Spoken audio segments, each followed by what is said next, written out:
Hello everyone, সবাই কি টাঙ্গাইলে কারিশমা দেখার জন্য রেডি আছো? আজকে আমি কথা বলবো এমন একটি পার্সন যার কিনা সকাল বিকাল ৩-৪ স্টিক গাঞ্জা না হইলে চলে না।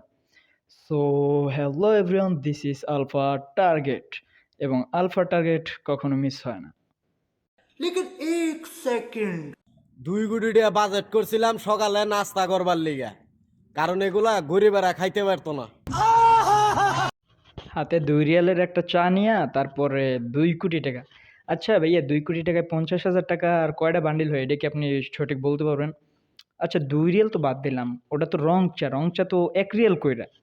তা ২ কোটি টাকা কয়েন দিয়ে হইলো। ওই যে আমি বললাম যে সকাল বিকাল আপনার গাঞ্জা ছাড়া চলে না। রাস্তাতে হাইটা যায়, পিছন দিয়ে তুফান হয়ে যায়। তুফান বুঝতে হবে ব্রো। তুফান হওয়াটা তো স্বাভাবিক ভাইয়া, কারণ আপনার পেটে গ্যাস আছে, ঠিক আছে? গ্যাস একটা ট্যাবলেট খান ফার্মেসি থেকে, আপনার তো আবার কোটি টাকা আছে, ঠিক আছে? কারণ আপনার পিছন থেকে যদি বায়ু বাইর হয় তাইলে পিছনে তুফান হইব না, হইব কি ভাইয়া? আমি কোনো আইফোন বা আলট্রাতে কোনো ভিডিও করি না। আমি যে মোবাইল দিয়ে ভিডিও করি, এই মোবাইলটা কিনবার গেলে 4-5টা দেশ একবারে বেচা আলতে নাকবো। বেচা পরে আবার একটা মোবাইল কিনে রাখবো। लेकिन एक सेकंड আচ্ছা এর পিছন থেকে যে শয়তান ঢুকছে নিজে কি জানে? এমনভাবে বলতেছে মনে হয় জানি রাষ্ট্রগুলো ওনার নিজের টাকার কেনা, ঠিক আছে? আচ্ছা ভাই, আপনি ওই রাষ্ট্রের ওই প্রধানমন্ত্রীগুলারে আপনার টয়লেটের ভিতরে একটা চাকরি দিন, ঠিক আছে?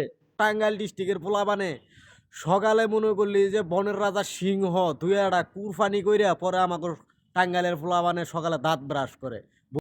নিজের দাঁত ব্রাশ করার খবর নাই, সে আবার আইসে আরেকজনের কথা কইতে। আচ্ছা ভাইয়া, আপনি আগে দাঁত ব্রাশ করে আসেন, যান। मजा आया। জীবনে যে কয়টা সিগারেট খাইছি, এই কয়টা যদি ব্যাংকে রাখতাম, ঢাকা বসন্তরা 40 তলা একটা শপিং মল করবার পাইতাম। আচ্ছা ঢাকা বসন্তরা বিল্ডিং করার আগে ওই টাঙ্গাইলে যে বেবি স্টানের যে আপুরা ওই যে বিজনেস করে না, লক্ষ কোটি টাকার বিজনেস, আপনি ওইখানে তাদের মানে বসবাসের জন্য দুই একটা ঘর বাড়ি করে দিন, ঠিক আছে? কারণ তাদের বিজনেসটা খারাপ যাইতেছে, আপনার ঘর বাড়ির উপলক্ষে তাদের বিজনেসটা ভালো যাবে। কেমন? সব টাঙ্গাইলে কারিশমা জায়গা আমার সময় নাই। Bye bye. আমিও জায়গা, বাই বাই বাই। আর আজকে ভিডিওটি ফান করে বানানো হয়েছে, কেউ ইচ্ছাকৃতভাবে নিজে গায়ে টেনে নেবে না, আর গায়ে টেনে নিলেও আমার কিছু না, ঠিক আছে? গুড বাই, আল্লাহ হাফেজ।